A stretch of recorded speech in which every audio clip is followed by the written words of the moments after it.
চেষ্টা না করেই যদি আমি বলে দিই যে আমি এই কাজটা পারবো না, সেটা তো ঠিক নয়। কারণ আমি তো সেই জিনিসটা চেষ্টাই করিনি। হয়তো আমি সেটা পারতেও পারি।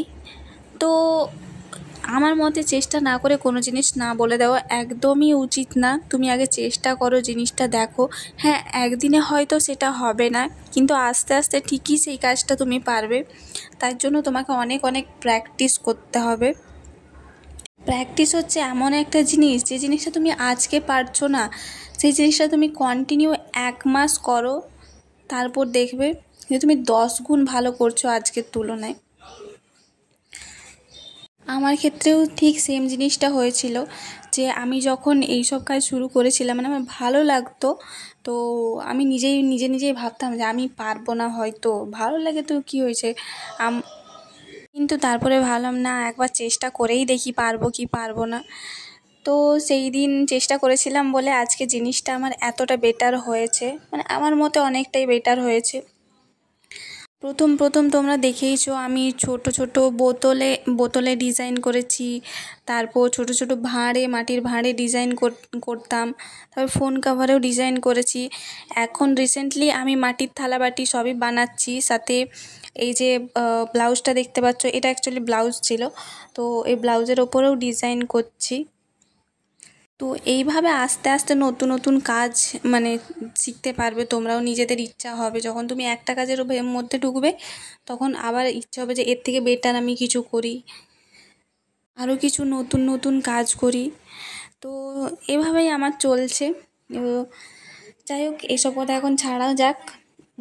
এটা আমি করছিলাম হচ্ছে ব্লাউজের ওপর ডিজাইন, একটা রেড কালারের ব্লাউজ, যেটা আমি ওই ভিডিও দেখেছিলাম প্রচুর, তো সেখান থেকেই আমিও চেষ্টা করেছি যে কেমন হয় দেখি।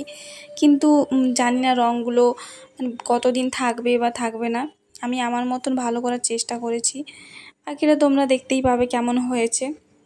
ও সরি, তোমরা তো অলরেডি দেখেই ফেলেছো, কারণ আমি এর ফটো আগেই পোস্ট করে ফেলেছি।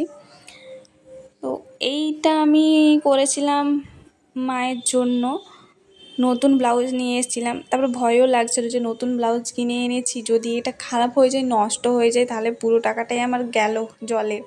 এমনিতেই ফেবু কাকু এখন একদমই কিচ্ছু দিচ্ছে না। তো তারপর এইসব নতুন নতুন এক্সপেরিমেন্ট করতে, যাই হোক, নিজের ভালো লাগে। অন্তত আমি জানতে পারলাম যে আমি জিনিসটা পারবো কি পারবো না।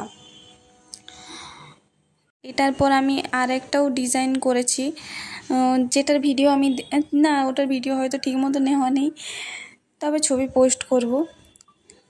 আমি যে এই রকম নতুন নতুন কাজ করছি আর কি, আমার নিজেরই বেশ ভালো লাগছে।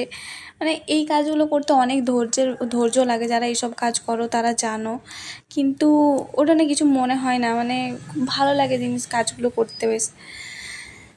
আর এর আগে আমি অনেককে ফোনের ব্যাক কভার ডিজাইন করে দিয়েছি, আমি আমার নিজের জন্যও করেছি। আর তারপর মাটির থালারতেও ডিজাইন করেছি। তো তোমাদের যদি এরকম কিছু চাই, মানে বানানোর থাকে, আমাকে বলতে পারো। তবে হ্যাঁ, আমি খুব ভালো আঁকতে পারি সেটা বলবো না, কারণ আমি নিজেই চেষ্টা করি, কারোর থেকে শিখিনি। তবে হ্যাঁ, আমি আমার দিক থেকে বলবো আমি যথেষ্ট ভালো করি। অনেকটা ইমপ্রুভমেন্ট হয়েছে আগের থেকে প্রত্যেকটা জিনিসেই।